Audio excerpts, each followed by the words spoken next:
Welcome to New Possibilities. I speak truth to power without fear. So I just got finished watching Superfly, and I'm going to do a review of that film. But I'm going to give people a little bit of time to check in, to tune in to this live stream. And, I look forward to you all participating. It's late at night, so we may not get a few, that many people. Shout out to the few people that are watching right now.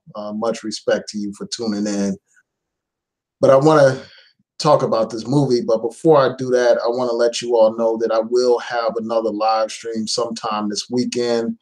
It's probably going to be on Sunday evening, so you all can look out for that. Or I may do one tomorrow morning because there are a lot of things that I want to talk about, a lot of things that have happened in the news, a lot of things that have gone on here on YouTube.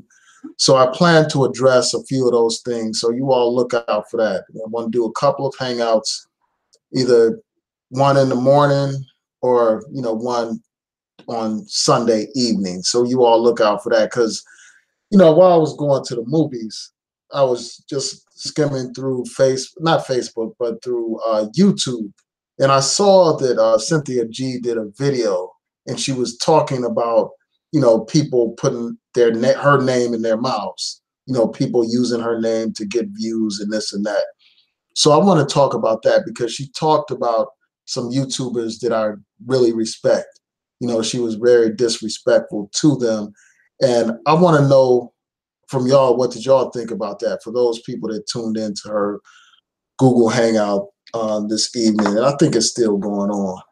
I think, if I'm not mistaken, she's probably still doing her live stream. I just checked out like a couple of minutes of it before I went into the movies like a few hours ago. Shout out to Styles, Romero Styles. Well, this hangout is about the movie Superfly, as you can see in the title. I'm just going to talk about that movie. There are a couple of things that I want to highlight about the movie, comment on it briefly and then just keep it moving. But tomorrow, either tomorrow or Sunday night, I plan to do a hangout about some other stuff. One is probably going to deal with hold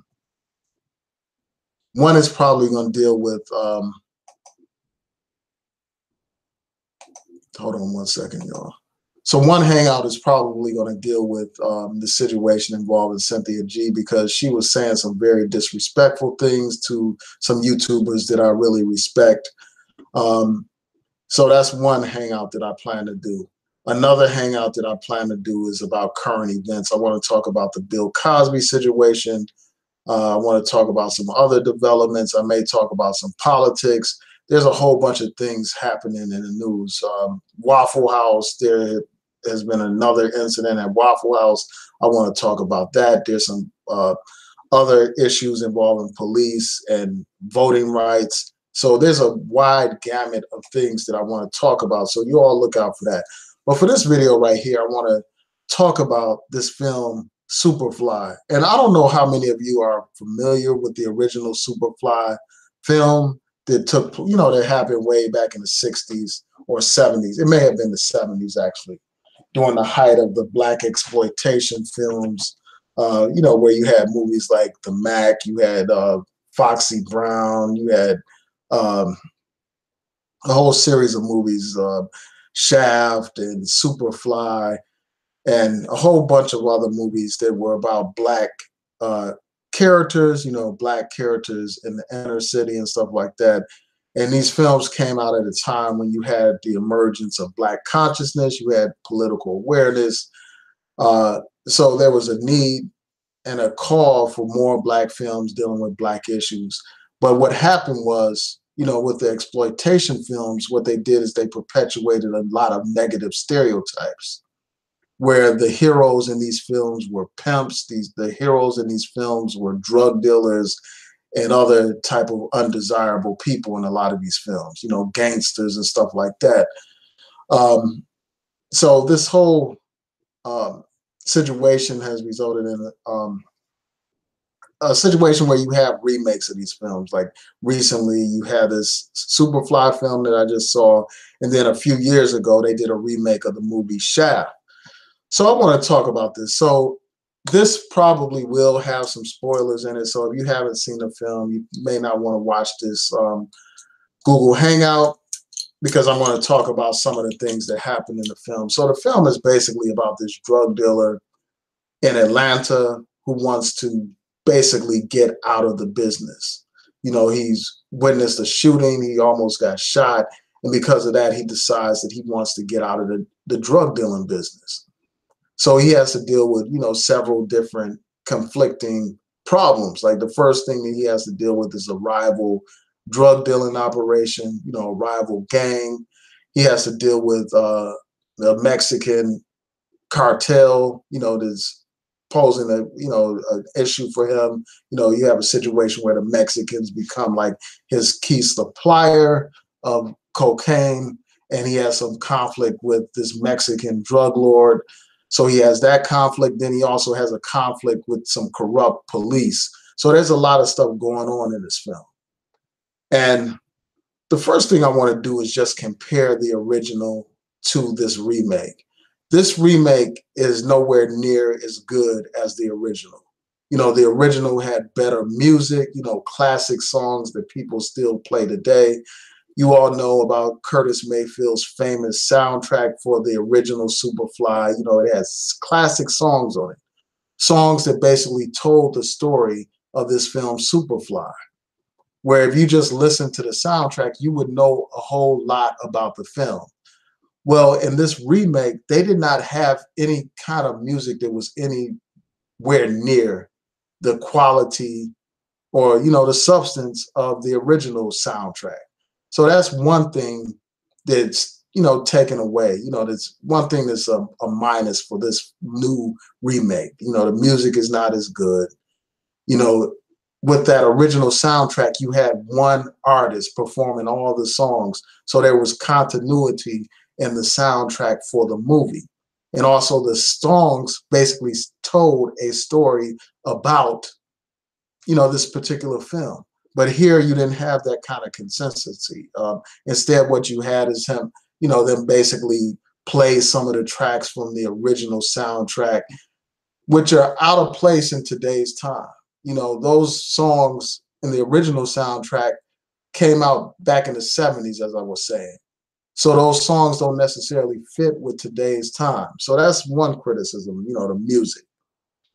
And the other thing is just like how this film felt like it was out of place, like this character with this perm in the 2000s, it doesn't fit because today there are very few black men that walk around with their hair permed. You know, I think that that was something that was more popular back in the 70s or something like that. You had a lot of pimps that would have their hair permed and stuff like that. But that's not something that people walk around with today. So I don't think that they needed to bring that to this new film. They didn't need to have the main character with a perm in his hair. You know, so that's one thing that I didn't like. You know, and I'm wondering if, you know, maybe this film will be popular and some people will go back to this style of wearing perms and stuff like that. Maybe they'll think it's cool or whatever. I hope that that's not the case. So that's one criticism, just the nature of the main character wearing this perm. You know, I don't think that that's suitable for today's time. Another thing is this, like the film was just unbelievable, man. And I don't mean that in a good sense. I mean in terms of the plot being extra phony. You know, the plot was extra phony and unbelievable. You know, you had this drug dealer who goes against this rival gang with far more gun power than, you know, Superfly has. You know, so that's one thing. And yet somehow he manages to get this whole gang taken out. Also, he's dealing with corrupt cops. He manages to get one of the cops arrested, and then he beats up another cop. And I'm going to talk about the scene where he fights with the cop in a second. So that's unbelievable. And then the way he manages to get out of the game, which is completely phony and fake. You know, how he gets, you know, a passport and he changes his citizenship to this other country and this and that, and buys this cryptocurrency.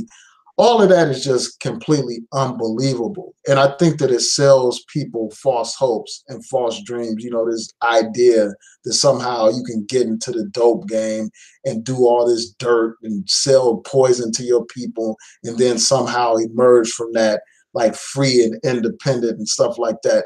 I think that that's selling people a pipe dream. And of course, it's a film, but unfortunately, a lot of people watch films and they actually get inspired by films and they actually think that this is something that they can actually do sometimes. We know about like a film like Scarface. Like a lot of regular people will watch a movie like Scarface and say that was an entertaining film or whatever. But then you have other people that are inspired and want to actually live out their life like a Scarface. They want to come up like a Scarface and stuff like that. And I think that this film sends that wrong message that somehow you can get into the dope game and somehow emerge from it, you know, without any kind of consequences, you know, where you get to live out your final days on a yacht, living it up in paradise, basically. And I think that that's just selling people false dreams and stuff, man. Unfortunately. Let's see. Before I go any further, I'm going to look at the comments. Shout out to Def Rocker. Peace to you. Shout out to Jay Miller Podcast. Shout out to you. Yeah, I've been checking you out for a while. You have a great YouTube channel. Thanks for tuning in. So Jay Miller says that black men shouldn't support this film, and I can understand why somebody would say that for, you know, the reasons that I said before, like this idea that, you know, somehow there's something positive about selling drugs and stuff like that.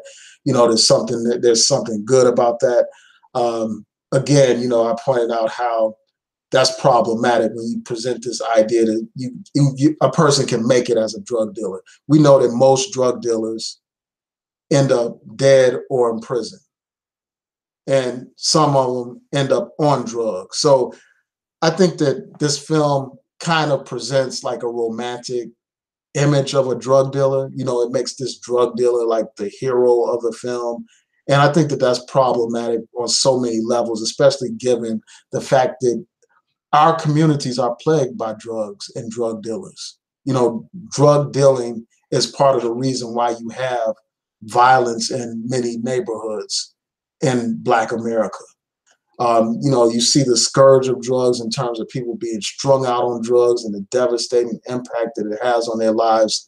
But in this film, they kind of glorify that stuff and they gloss over the real damage that drugs do, even though they have scenes of violence in the film, obviously for entertainment's sake. But I understand why somebody would say, don't support this film, you know, because it deals with drugs and this and that.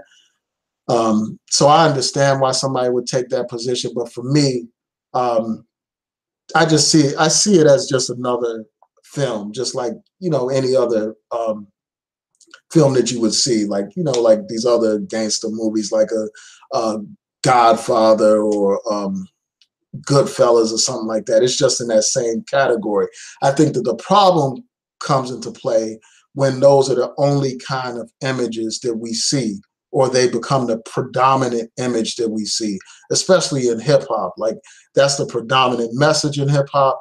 And I think that that's deeply problematic. But when you have diversity of the types of films, I think it's good. But I hope that this doesn't create a situation where you have like a gold rush where people are putting out more and more of these films about hood life and stuff like that, glorifying street life.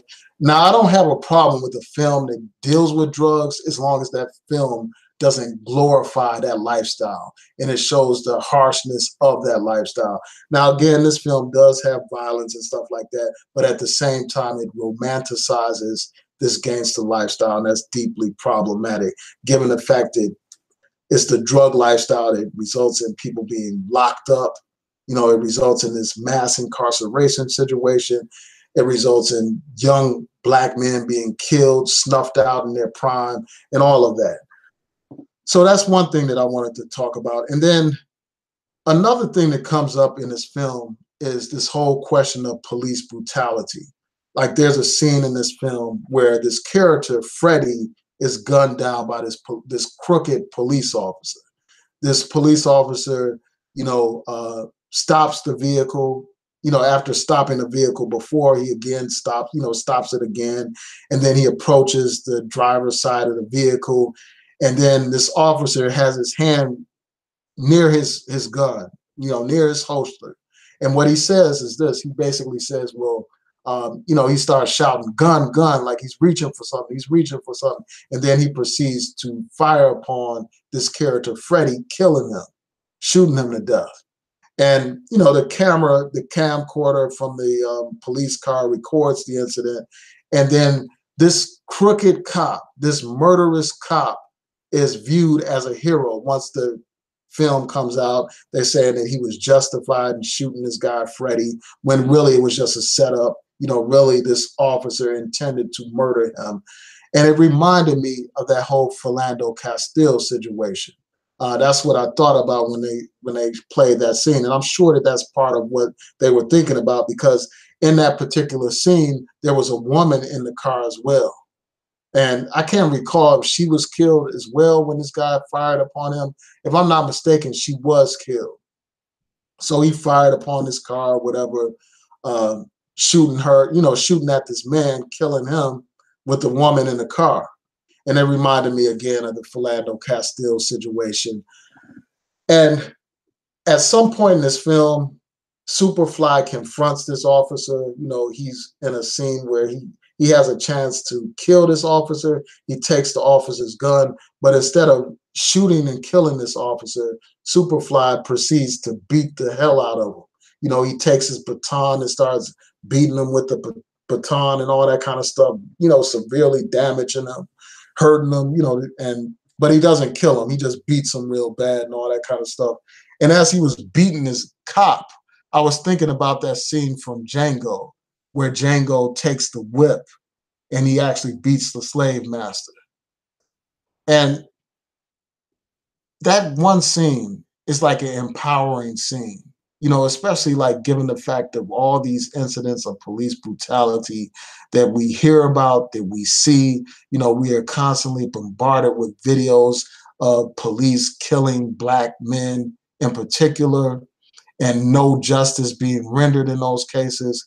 And to see this cop who killed this Black character in this film, to see this cop being beaten by Superfly, I think that was a powerful scene. I think that it appealed to something within a lot of us. When we see these cops kill our people, when we see this violence, this police brutality, we want to do something about it. And I think that this is like a fantasy. Like when you see this character, Superfly, beat this officer, it's like a fantasy that the oppressed have towards their oppressor. This fantasy of being able to beat down your oppressor, being able to meet violence with violence. So I thought that was a powerful moment in the film.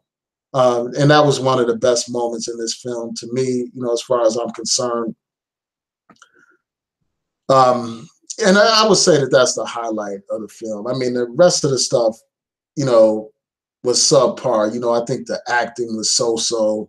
The action it had a lot of action in it, but it was just a fake kind of movie, as I was saying before. Like, I wasn't impressed with the film at all. Like, I thought it would be better.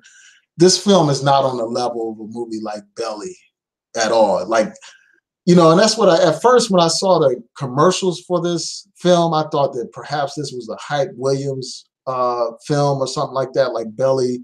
How Belly had great cinematography and all that kind of stuff in it. Classic lines in Belly. Belly is a good hood movie. This movie is nowhere near on the level of Belly, man. So for those of you who are looking for that kind of movie, about that kind of, lifestyle or action and all that kind of stuff and dialogue and cinematography, this film didn't have any of that kind of stuff. So I would recommend people that are interested in watching this film, I would say wait till it comes out on DVD. This is not one of those films that you need to rush out here and go see right away. So that's what I'll say about that. And then the other thing that I'll say about this film is, I want to talk briefly about like its depiction of women. Like this film does not show women in a good light at all. Like women are like sex objects in this film. Like most of the women that you see in this film are strippers. Most of the female characters in this film are strippers and they're butt naked, dancing, doing what strippers do. So that's one thing. Women are objectified in this film. And also, there's a level of misogyny in this film, disrespect of women. These women don't play significant roles. They don't have any significant dialogue. They're not like a key element of this film at all. One thing that's, it's not funny, but, this guy, Superfly, he has these two women that live in his house. And, they have all these they have this one particular sex scene where he's with both of them. So it's like they have like a polygamous type of arrangement going on, where these women are like bisexual and all that kind of stuff. The popular thing that we see in hip hop, where you got these women that portray this image of going both ways and all that kind of stuff. These women that have menage a trois and like to be with women and all this and that. So you have that going on in this film. You also had this whole thing about colorism, and I guess you could touch on colorism in this film. Like this character, Superfly, his two women are very fair skinned. Like you had this very light skinned black woman, and then you had this Latino woman as his women. And they seem to be like, all cool in terms of like, working with him, being on his team and this and that. But then you have dark-skinned women in this film who are depicted as argumentative. They had these women fighting each other over this guy, this character, Freddie, and stuff like that. So it makes dark-skinned women look like they're combative, like they're loudmouth, like they don't know how to act and all that kind of stuff. So you got that element going on in this film as well. So, those are a couple of things that I wanted to just touch on real quick about this film. And before I go to your comments, the other thing that I want to conclude on is this. Like one of my friends on Facebook made a good point. And basically they were talking about how we went from Black Panther to Superfly. Black Panther was a powerful film that inspired African pride. For once, our people were watching a film about Africa and feeling a sense of pride for once. And I've done many videos about Black Panther, but I'll just touch on some of the themes now. Here you have a highly developed African civilization. A film about Black royalty, a film about Black excellence, a film that depicted Black women as engineers, as scientists, as generals, as strong, as feminine, as sexy, all of that. A positive image of Black men and Black women, a positive image of Africa for once. You go from that to this film celebrating this gangster lifestyle, celebrating drug dealing, celebrating violence, celebrating drug use and abuse, celebrating misogyny and all that kind of stuff. So it is a major transition and stuff like that. And I understand why someone would be disappointed that we went from Black Panther to this. The one thing that I will say that's positive about this whole situation, you don't see a lot of people talking about going to see this Superfly film. You don't see nowhere near the level of excitement and enthusiasm to see this film, Superfly, that we saw in terms of the Black Panther film. And I think that that's positive. I think that it's a good thing that you don't have all this excitement around Superfly. So that's one thing. Before I get to your comments, I just want to add one other point. And this Superfly film doesn't feel authentic at all. I mean, there's some movies or some shows that are about life in the hood that feel real. Like, for instance, The Wire. The Wire that used to come on HBO. That's realistic. That's a depiction of real street life, told from people that actually were law enforcement people. You had input from people who were actually in that drug game. So it was more authentic. Even a film like Boys in the Hood was more authentic than this film. You know, Boys in the Hood was about hood life, and you felt that it was some element of reality to it, or even like a menace to society. And that's why those films are still popular today. People still watch them today and still talk about them today. But this film was just fake all around, man. Just fake in terms of like the lifestyle that this guy was leading, you know, in terms of, you know, just this rival gang, how they were cartoonish and buffoonish and clownish and stuff like that. A complete joke. I mean, in a lot of ways, you could say that this film was much like a minstrel show in some respects, in terms of how they depicted these rival gangsters and stuff like that, and how they depicted the Mexican cartel and all that. So, yeah, I mean, this film was disappointing. You know, again, it's not on the level of any of those classic hood movies. So you can basically wait until it comes out on DVD or Netflix. So I'm going to go through your comments before I close out. You know, I want to shout out everybody that's watching right now. So Def Rocker said, "Did I pay to see this film?" Yeah, I actually did pay. I didn't have any kind of hookup or anything like that to see this film.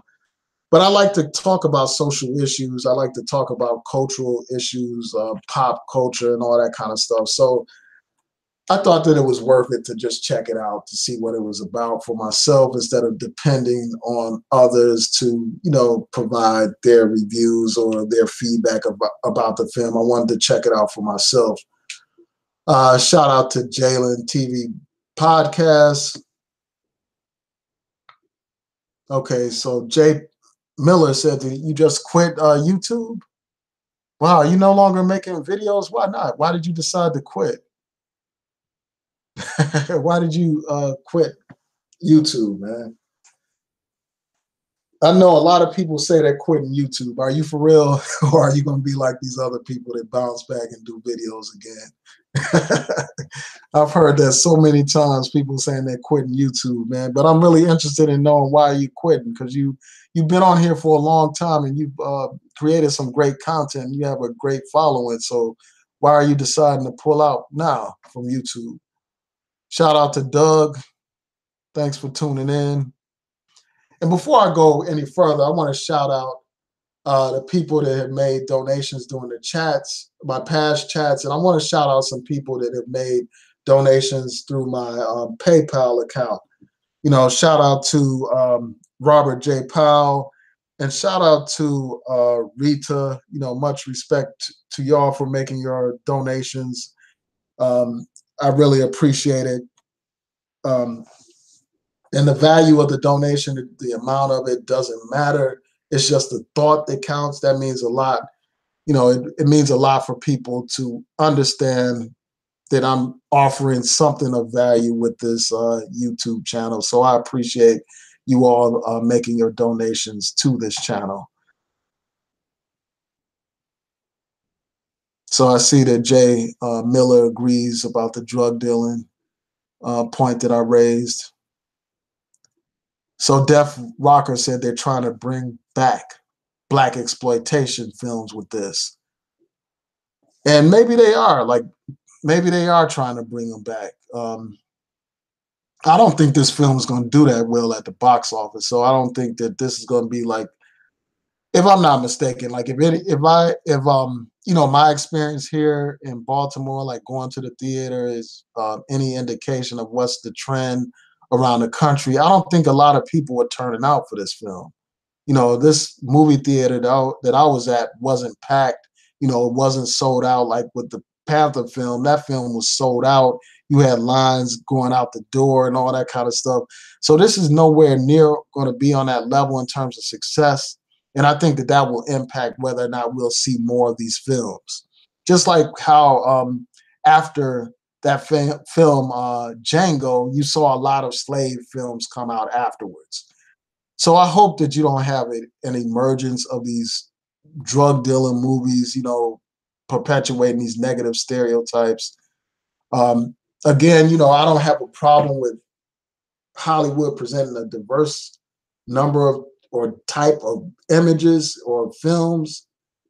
The problem comes into play when they don't do that, when they just limit it to negative films and they don't have enough positive to outbalance the negative.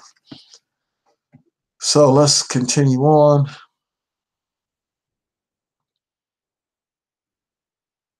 Yeah, so Power to the People says every decade they make a bunch of drug dealing movies and TV shows to reprogram the younger generations. Yeah, and unfortunately, they don't even need to do that now because you have music. You have these songs that are on the radio all the time, glorifying dealing drugs, glorifying violence, glorifying drug use, glorifying the degradation of Black women. So yeah, they don't have to wait a decade. They got this music constantly pumping on the radio, programming people to already, you know, buy into this idea that there's something glamorous about dealing drugs. All right, so shout out to Psycho. Psycho said, "I already told myself I won't watch this buffoonery." Yeah, I mean, I respect y'all. You know, the people that said that they didn't watch this film and they don't have any intentions of watching it. I feel you because in a way, a lot of ways, it is kind of buffoonish. You know, especially when you see this gang. There's this gang of people who dress in all white in this film. They act like some buffoons for real. You got this one guy with a mouthful of gold in his mouth. You know, talking with a heavy Southern accent. You know, basically like a minstrel. He's portraying, you know, the role of the minstrel in that film. There are no positive images of Black people at all in this film. Not one positive image of Black people in this film. Even the mayor of the city is a cokehead, you know, is a one of these guys that harasses women. He's a poster child for the Me Too movement. So, um, yeah, so I hear y'all, man. I feel y'all when you say you're not going to watch this film. I watched it so y'all wouldn't have to. So Psycho said, I'd rather go see, he'll watch The Incredible Twos instead. That cartoon about those superheroes. Yeah, I can see that, man. I can see somebody saying that. So Def Rocker asked, was the director white? I don't think the director was white. From what I understand, this director's name is Director X, and I think he's an African American director who worked with Hype Williams. You know, he's done music videos and all that kind of stuff. This film just wasn't stylish like that. It wasn't stylish again like a Hype Williams type of film or video. It wasn't even on that level in terms of the cinematography and the artistry and the scenes and all that kind of stuff. It was really disappointing.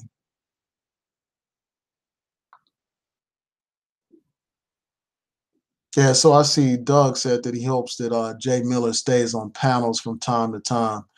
Yeah, I agree. You know, it's great to hear, you know, his opinions and all that kind of stuff. So I hope that he doesn't. Well, he said that he's leaving YouTube, man, but I hope you reconsider. So Jay Miller says that I don't think that Black men should support this film. I won't throw anyone under the bus just because they decided to watch it, though. Yeah, I feel that, man. I feel the people that say people shouldn't watch this film. Um, I understand that. I get that. And that kind of reminds me of something that I was thinking about because I saw a couple of videos about this Star Wars movie. And I saw that recent Star Wars movie, Solo. A lot of people were saying don't watch it because the guy Lando Calrissian is portrayed as a pansexual and this and that. But when I saw the film, I didn't see any indication that this character was a pansexual. So I'm like, why were people putting that out there, putting that false information out there and running with it before they even saw the film or watched it for themselves? I mean, I'm just like, how would people? I don't understand why people would run with things without having the actual facts. So you had people that actually put out these videos saying this and that about this film, saying don't watch Solo because portray Lando Calrissian as a pansexual when it turns out the film did not portray him in that way. So that's part of the reason why I like to see things for myself instead of like relying on just people's opinions. I like to think for myself and judge things for myself. But I get, I fully understand why y'all are saying don't, people shouldn't watch the film. Yeah, I agree, Psycho. I mean, they should have just left Superfly alone. They should have left it in the 70s because this film is nowhere near as good as the original Superfly, man. It's like these remakes are just useless, man. It's like, why even remake a classic uh, exploitation film? I mean, it all comes down to money at the end of the day. They figure they can make some money off of it, so why not? But it's like these remakes, despite all the new technology and this and that and new special effects, they're nowhere near as good as the originals. Because it's like the originals actually spoke to the time frame in which they were done. These new films that are remaking these older films just seem like they're out of place. Again, like this guy walking around in 2018 with a perm in his head. That's out of place. You don't see any regular guys walking around with perms in their hair like that. So let's go on. So Jay Miller said that he might join some panels, but he's tired of YouTube and the buffoonery, and he's going to focus more on his son. Yeah, I feel that. Yeah, obviously, family comes before before all this YouTube stuff. So Jalen mentioned that Halloween movie. Shout out to Jalen. He would rather wait on Halloween instead of watching Superfly. Yeah, that Halloween movie looks like it's going to be good, man. Just from these previews and all that kind of stuff. I'm kind of looking forward to checking that out myself.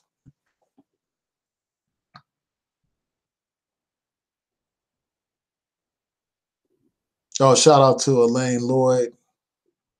Yeah, I forgot to send you that message about doing a Google Hangout about marriage since you've been married for so long. I plan to do that. Hopefully, I'll get a chance to do that. Send a message to you this weekend. I want to talk to married couples because a lot of times, just to go off on off topic for a second, a lot of times you have these people that do these panels about relationships, and none of these people are married. None of these people have are involved in real relationships, unfortunately, and they want to offer all this advice about how men and women should conduct themselves in relationships. And I think that's, I mean, I just think that that's not the best thing. It's like going to somebody that doesn't have a medical degree and asking them to diagnose some medical condition that you have or something, or trying to ask somebody to represent you in court and they're not a lawyer. That's what it's like when people go to these certain personalities about relationship advice and all that kind of stuff. Because a lot of these people aren't really equipped to provide relationship advice. And it's probably better to have people that actually are in loving, long-term relationships actually talking about relationships. So I plan to follow up. I plan to do a hangout with some married people to talk about their experiences and offer some gems of wisdom about recommendations for how to conduct yourself in a relationship. All right, so let me see. Oh, so I see Jay Miller said he may start a podcast on iTunes. On iTunes. Yeah, I thought about doing a podcast as well. But I'm like, I don't know about cost. Like, I want to do something that's free. That's probably why I'm still on YouTube, because it's free. You don't have to pay any overhead and all that kind of stuff.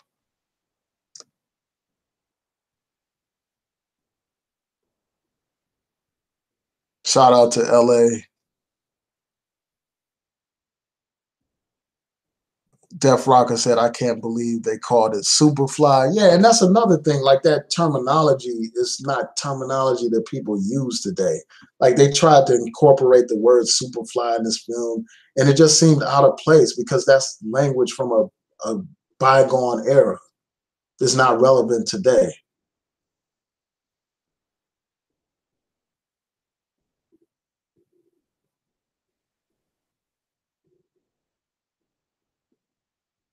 So I see LA say they brought this film back to indoctrinate our generation. Yeah, I mean that's a good point. Perhaps they did bring it back for that reason. To give people the impression that somehow you can make it in the drug game, because that's the message that the film is putting out there. Even a film like American Gangster, I mean, it made being a snitch like something cool. It made being a drug dealer, somebody destroying your community with poison and killing people. They made that cool in that film. You know what I'm saying? And that's what contributes to the destruction that we see in our communities.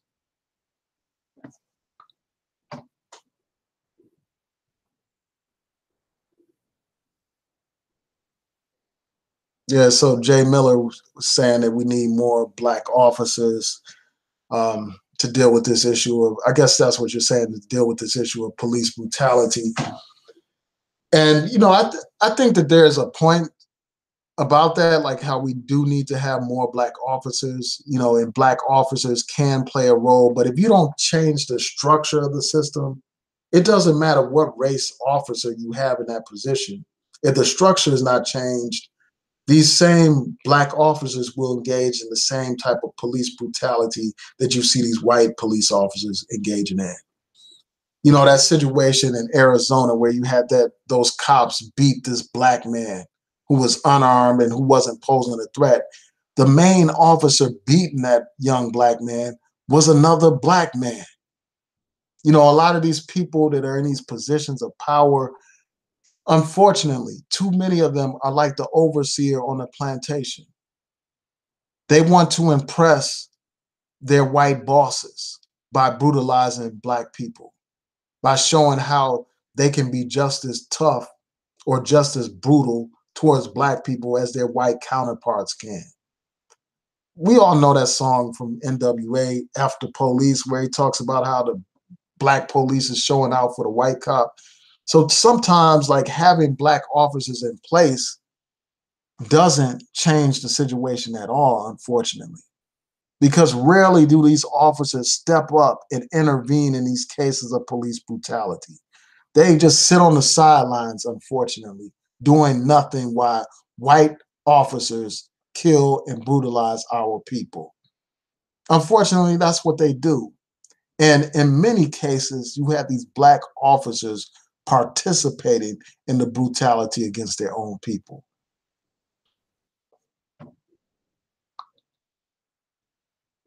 So Edek said that he was born the year the original Superfly was released. He finally saw the film at the age of 15, and he was mesmerized by the truth of the film and saw nothing exploitive about it. I have to disagree. I think that film did have a message in it, about corruption, about the system and all that kind of stuff, about a black man getting caught up in the system and trying to fight against the system.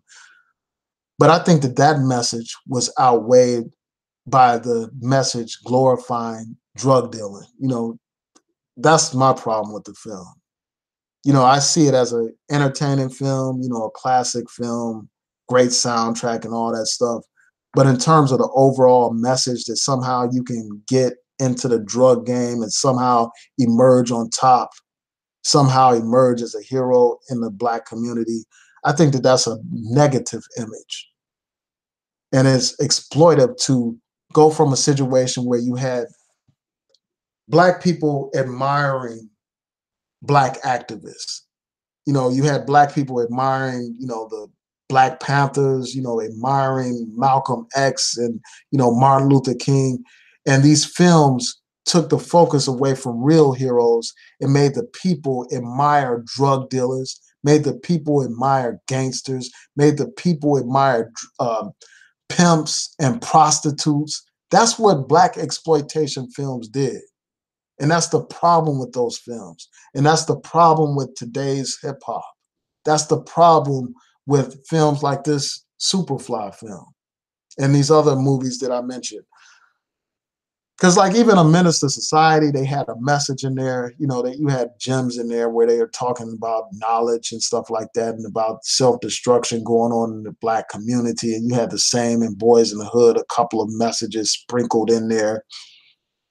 And as far as I'm concerned, you know, I think that those messages that they sprinkled in there weren't sufficient to change the overall negative nature of those films. I think the negativity overrides, you know, the few elements of positivity.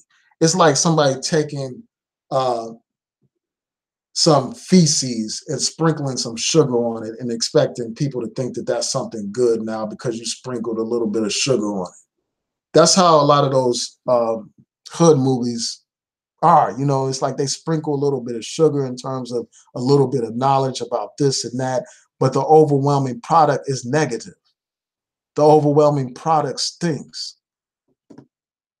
The overwhelming majority of the product is basically like a piece of shit.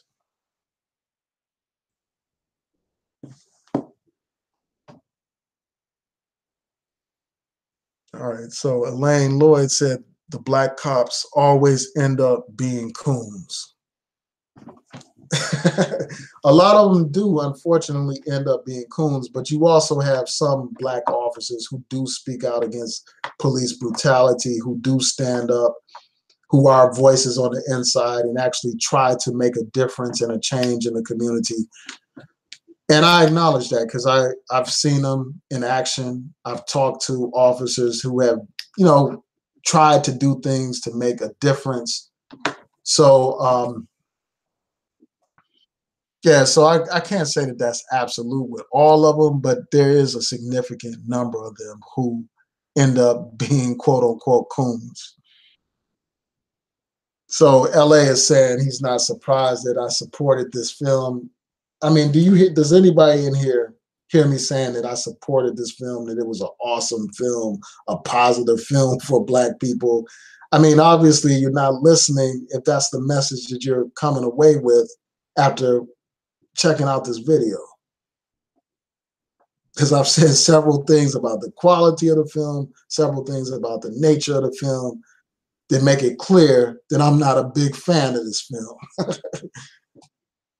So Def Rocker said, why didn't I see The Incredibles?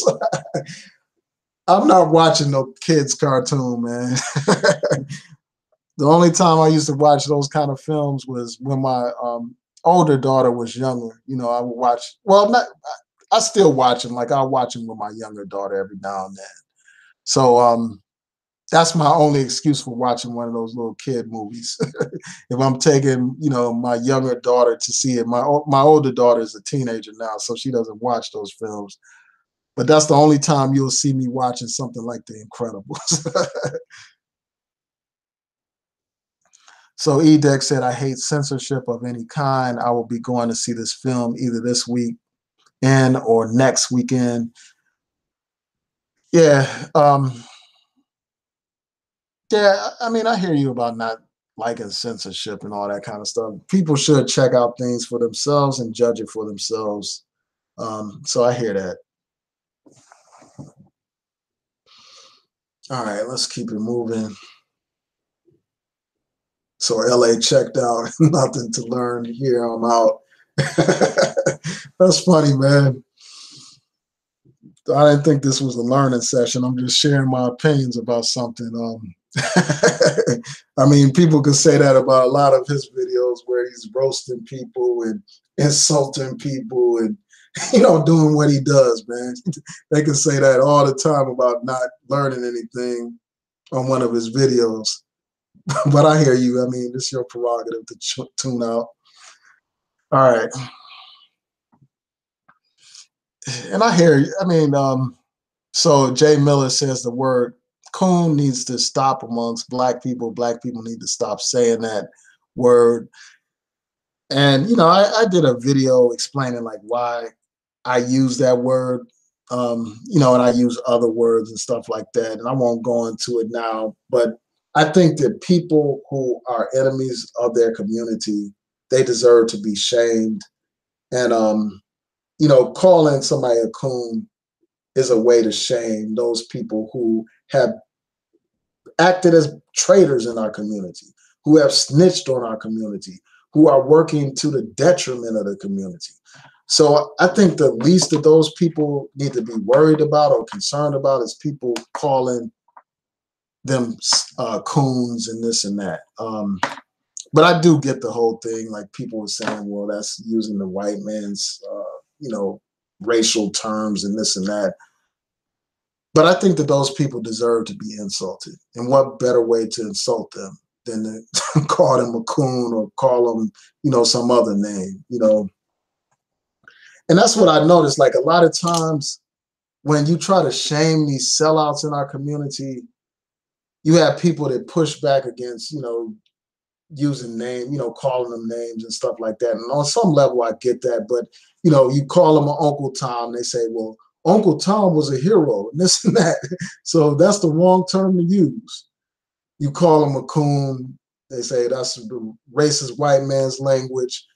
So it's like always some kind of way to get out of being able to insult these people.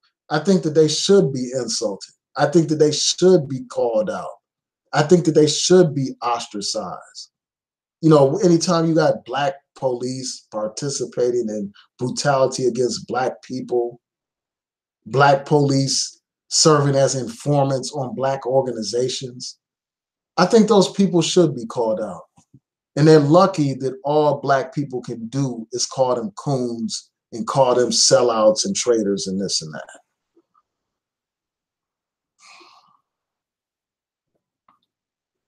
So Edek says no Hollywood film or television series really want to show women in a great light. Unfortunately, you do have a lot of films that don't show women in a good light at all.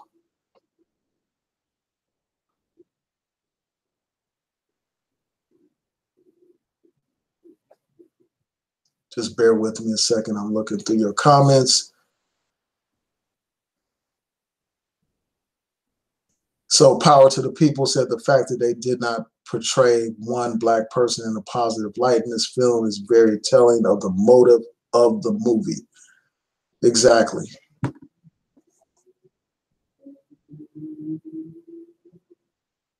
Shout out to the real Aaron Collins.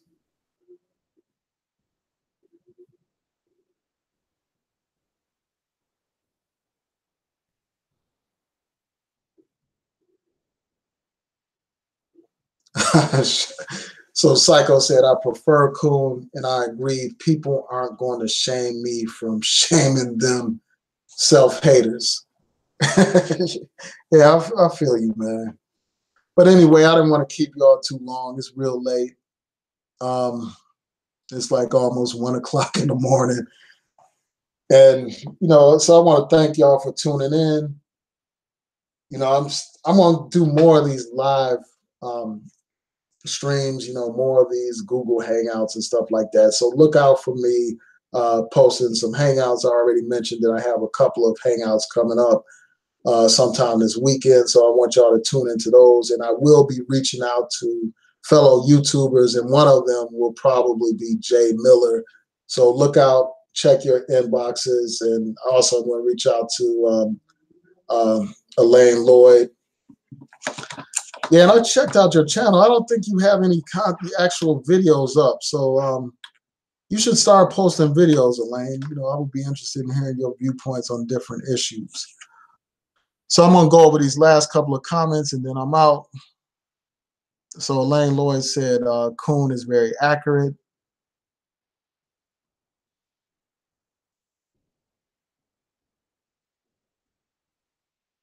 She said, we speak English. It's the white man's language. We ain't speaking Yoruba or Swahili.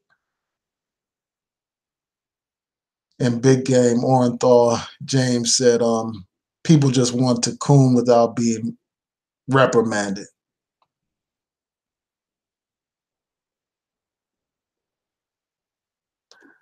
And Power to the People said, how do I feel about CBC members voting for the Protect and Serve Act? I need to learn more information about that act. I need to learn what it's about before I can comment on it. So I will look into that. Let me write that down right now. I'll look into that, and I may do a future video on it. Just bear with me a second.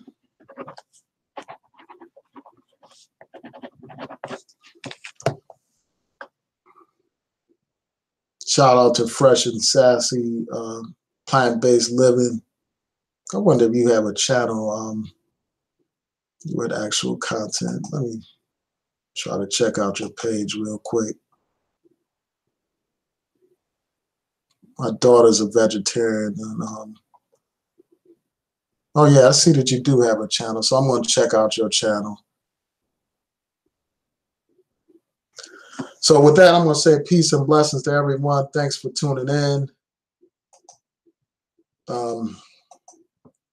Again, look out for more live streams with me. I plan to reach out to some other YouTubers and get some panels popping. So with that, I'll say peace and blessings to everyone. Thanks for watching. Please rate, comment, and subscribe.